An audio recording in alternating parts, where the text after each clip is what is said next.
जम्मू कश्मीर लेकर चलते हैं। यहां की वादियों में आज 3 कलेश ट्रेंडिंग है। 3 कलेश। पहला कलेश राजनीतिक है, पॉलिटिकल। 48 घंटे बाद जम्मू कश्मीर में पहले चरण के लिए मतदान होगा।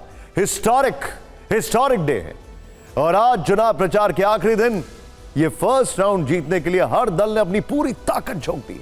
गृह मंत्री अमित शाह ने पडेर, किश्तवाड़ और रामबन में चुनाव प्रचार किया और 2 विधान और 2 प्रधान और 2 झंडे पर बड़ी बात कही।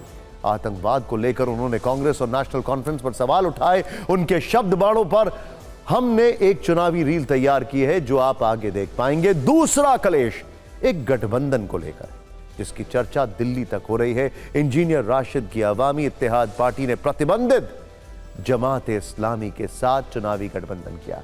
इस गठजोड़ पर घाटी में सियासी गदर मचा हुआ है। पीडीपी और नेशनल कॉन्फ्रेंस इस गठबंधन पर कितने बेचैन हैं, यह आपको जरूर देखना चाहिए। और तीसरा कलेश आतंकियों से जुड़ा है। चुनावी प्रक्रिया के बीच दहशत पैदा करने के लिए आतंकवादी हैं। हमारे पास आतंकियों से जुड़े कुछ वीडियो सबूत हैं और सूत्रों से आतंकी घुसपैठ पर कुछ सतर्क करने वाली जानकारियां हैं, जिन्हें हम आपको बस कुछ सेकंड में दिखाने वाले हैं। तो जम्मू कश्मीर पर फिक्र की फाइल का पहला पन्ना आतंकवाद पर केंद्रित है। आप बारामूला में आतंकियों के साथ सुरक्षा बलों के एनकाउंटर का एक वीडियो कल से देख रहे होंगे। 40 सेकंड का यह वीडियो लगातार ट्रेंड कर रहा है। इसमें साफ दिख रहा है कि एक आतंकवादी एनकाउंटर साइट से भागने की कोशिश करता है, लेकिन सुरक्षा बलों की ताबड़तोड़ फायरिंग में वो मारा जाता है। सबसे पहले आप वीडियो एक बार फिर देखिए, फिर इस एनकाउंटर की इनसाइड रिपोर्ट।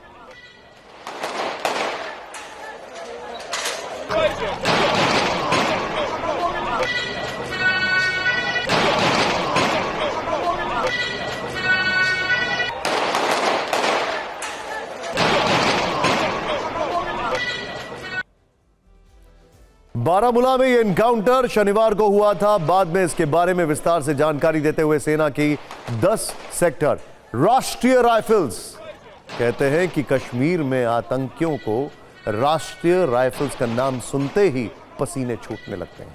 आरआर। राष्ट्रीय राइफल्स के कमांडर ब्रिगेडियर संजय कन्नौत ने बताया कि सेना को खीरी गांव में आतंकवादियों की गतिविधियों के लगातार इनपुट्स मिल रहे थे। पता चला था कि इसी इमारत में कई आतंकवादी छिपे हुए हैं और 1 अक्टूबर को बारामूला में होने वाले विधानसभा चुनाव में गड़बड़ी फैलाने की फिराक में है। इसके बाद ड्रोन से उनकी लगातार निगरानी की जाने लगी। शनिवार को जब इमारत को चारों ओर से घेर लिया गया तो ये आतंकवादी मौके से भागने की फिराक में थे, लेकिन ड्रोन से उनकी मूवमेंट पर नजर बना के रखी गई और इस दौरान सुरक्षा बलों ने इन पर इतनी गोलियां चलाई कि आतंकवादी मौके पर ही ढेर हो गया।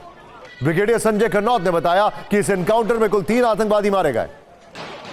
यहां से बड़ी मात्रा में विस्फोटक सामग्री बरामद हुई और सबसे बड़ी बात, विधानसभा चुनाव से पहले सुरक्षा बलों के लिए एक बहुत बड़ी कामयाबी है।